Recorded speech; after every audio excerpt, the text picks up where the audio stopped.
Let's check in with Tyler Orson from Business in Vancouver now. Good morning, Tyler. Good morning, Sonia. So we had the big budget announcement yesterday, of course. Just want to take a look at, in terms of business, the winners and losers with what was announced. Yeah, I think first up, probably the biggest loser here would be small businesses. Now, they're decrying the Liberals' broken pledge to reduce taxes for companies that earn less than $500,000 annually.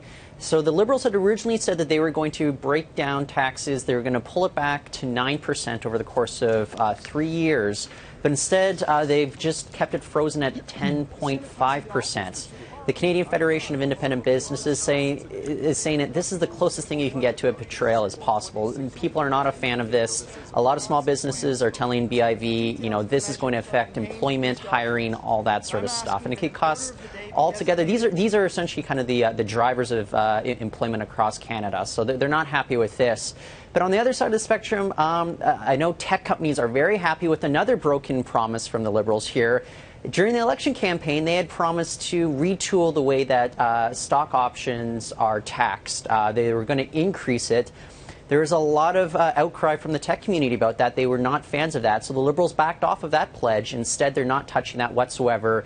Tech community, they're saying this is going to help them stay competitive and be able to recruit people because they're not paying people as much in cash salaries. They have to really incentivize them with a lot of stock options here. So taxing them, that makes it tougher on these guys going forward as well. So generally, overall, your assessment?